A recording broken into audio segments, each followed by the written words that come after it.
आमतौर पर भारत के गरीब लोग अपने जीवन स्तर को सुधारने के लिए भारत छोड़कर विदेश में नौकरी करने के लिए चले जाते हैं और उन सभी लोगों को उस देश के नियम और विनियम दोनों को समझना होता है, जिसमें वे लोग अगर शांति पूर्वक रहकर अपना काम करते हैं तो उनका जीवन शांति से चलता है और उनको किसी भी तरह का कोई भी दिक्कत नहीं होता है। लेकिन अगर कोई इंसान गल्फ कंट्री में जाकर कानून का सही ढंग से पालन नहीं करता है और वहाँ एक छोटी सी क्राइम भी करता है तो वह छोटी सी क्राइम उसकी पूरी जिंदगी को बर्बाद कर देती है, क्योंकि अरब देशों में क्राइम की सजा बहुत ही क्रूर होती है। और ठीक ऐसा ही मामला केरल के निमिषा प्रिया के साथ देखने को मिला है, जिसको 30 दिसंबर 2024 को यमन देश की अदालत ने अगले महीने फांसी की सजा सुनाई है। केरला के पड़ाकड़ में जन्मी निमिषा यमन में एज ए नर्स की जॉब कर रही थी, लेकिन बीते वक्त में ऐसा क्या हुआ जिसने निमिषा को एक नर्स से क्रिमिनल बना दिया। आइए जानते हैं आज की इस डॉक्यूमेंट्री में।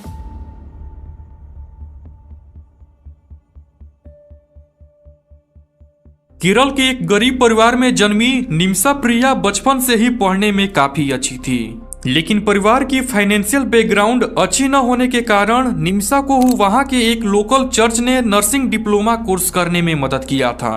हालांकि स्कूलिंग एग्जाम को पास न करने के कारण निमिषा को केरल में कोई भी जॉब नहीं मिल रहा था, इसीलिए पढ़ाई बर्बाद ना हो और अपने परिवार के लिए कुछ किया जाए, ये सोचकर निमिषा प्रिया सन 2008 में अपने माता पिता की मदद से यमन चली जाती है और वहां पर यमन की राजधानी सन्ना में एक गवर्नमेंट हॉस्पिटल में एज ए नर्स काम करने लगती है, क्योंकि उसने पहले से ही नर्सिंग का कोर्स किया था। धीरे धीरे निमिषा की जॉब से अच्छा खासा कमाई होने लगा था, जिससे निमिषा और उसके परिवार वालों की फाइनेंशियल बैकग्राउंड भी अच्छा होने लगा था।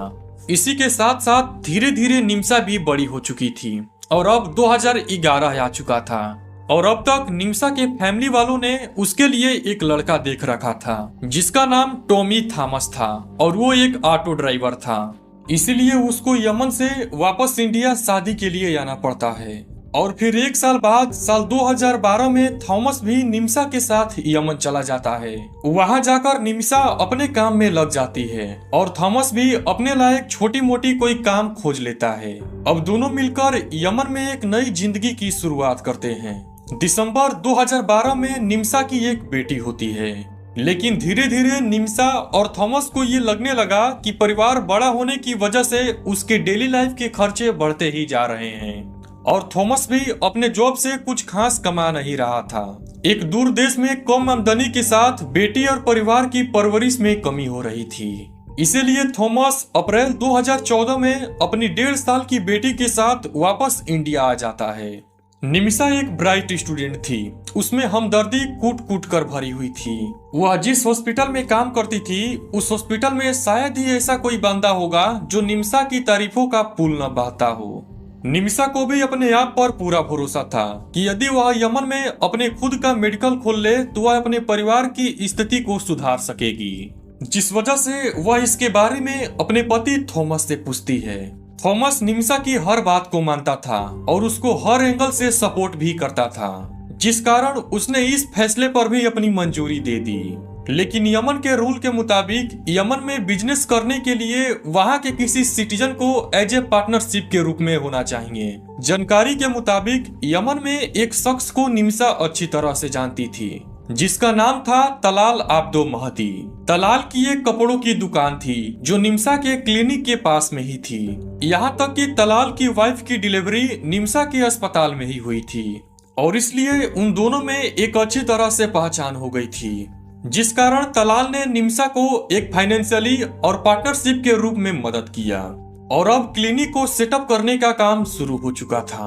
अब इन्हीं सब के बीच तलाल थॉमस और निमिषा के एक फैमिली मेंबर बन चुका था।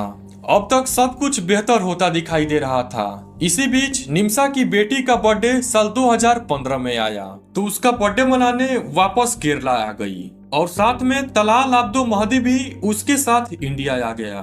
थॉमस के लिए यह खुशी की बात थी, इसीलिए उसने कोई भी कसर नहीं छोड़ी थी तलाल को खुश करने के लिए। तलाल को थॉमस और निम्सा की जिंदगी से जुड़ी हर एक छोटी सी छोटी बात पता हो चुकी थी और फाइनली 1 महीने की छुट्टी बिताने के बाद फरवरी 2015 में तलाल और निम्सा वापस यमन चले गए और वहां अपने अपने काम में फिर से लग जाते हैं। निम्सा की जिंदगी अभी पटरी पर आई ही थी कि यमन में सिविल वार शुरू हो गया और आगे चलकर इस सिविल वार ने ऐसा रूप ले लिया जिससे हालत बद से बदतर हो गया। ऐसे में लगभग सभी इंडियंस को वापस अपने देश भारत में आना पड़ा, लेकिन निम्सा उन चंद भारतीयों में से थी जिसने यमन देश को नहीं छोड़ा, क्योंकि उसने हाल ही में अपनी क्लिनिक शुरू करने के लिए उसने बहुत सारा कर्ज ले लिया था जिसको किसी भी हालत में चुकाना ही था और इसीलिए वह इतना बड़ा इन्वेस्टमेंट करके उसे यूं ही नहीं छोड़कर जाना चाहती थी। अब इस खबर को सुनकर थॉमस भी काफी ज्यादा घबरा गया था, लेकिन वह चाह कर भी अपनी बेटी के साथ वह निम्सा के पास यमन नहीं जा सकता था, क्योंकि वार के टाइम पर उस टाइम यमन के वीजा पर रोक लगा दिया गया था। अब इसी पल से निम्सा की जिंदगी एक ऐसी ट्रैक पर पहुंच गई जिसने उसको फांसी के फंदे तक पहुंचा दिया। अब तक निम्सा अपने क्लिनिक से अच्छी खासी कमाई करने लगी थी और इसी चीज को देखकर तलाल के मन में लालच आने लगा।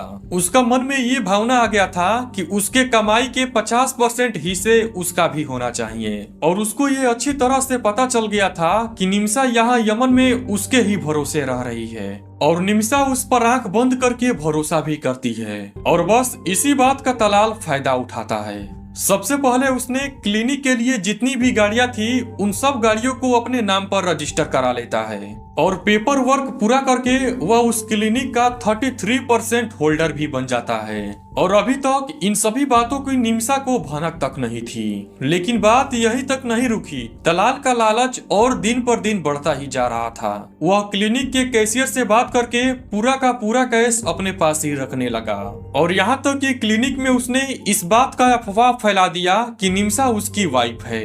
और जब निम्सा को इन सभी बातों का पता चला तो तलाल के सामने उसने सवाल उठाए, जिस पर तलाल का कहना था कि उसने ये सब उसके भलाई के लिए ही किया है, ताकि यमन में उसे कोई सिंगल लेडी समझकर परेशान न करे। कुछ टाइम के लिए निम्सा को लगा कि तलाल सही कर रहा है, लेकिन ये दखल अंदाजी अभी तक नहीं रुकी।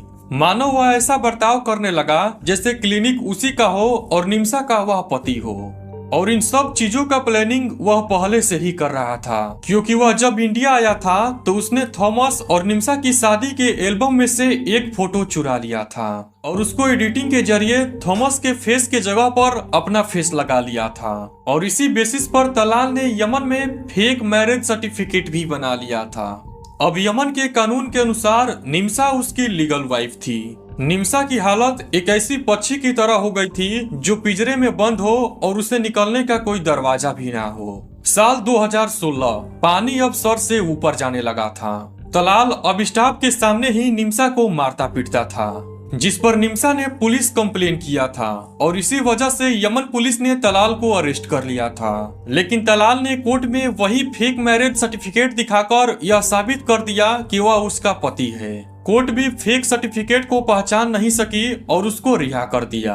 अब तक तलाल को सरकार से भी सपोर्ट मिल चुका था, जिसके बाद उसकी बदसुल्की और भी ज्यादा बढ़ने लगी। वह हर रोज दारू पीकर निम्सा के घर जाता था और उसको मारता पीटता था, इसीलिए अक्सर उसको घर से भागकर अपनी जान बचानी पड़ती थी। यमन जैसे देश में शायद ही कोई रातों को सड़क पर दिखाई दे, वही निम्सा रात रात भर भागकर अपनी जान और इज्जत बचाती थी। निम्सा कहीं देश छोड़कर ना चली जाए, इसीलिए तलाल ने उसका पासपोर्ट भी छीन लिया था। निम्सा ये सब अकेले ही झेल रही थी और उसको बचाने वाला भी कोई नहीं था।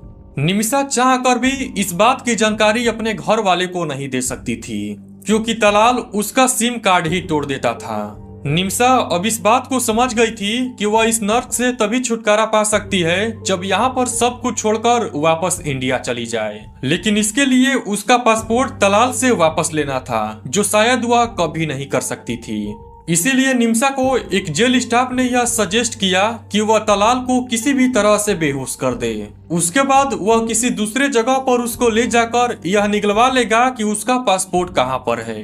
अब यहाँ पर प्लान कभी मर्डर करने का था ही नहीं, लेकिन जैसे निम्सा ने सोचा वैसा बिल्कुल भी नहीं हुआ। जुलाई 2017 तलाल को नशे की लत थी और इस दिन भी वह नशे में धुर्त होकर निमिषा के घर आया। तो निमिषा ने मौका पाकर तलाल को वो बेहोशी की दवा इंजेक्ट कर दी।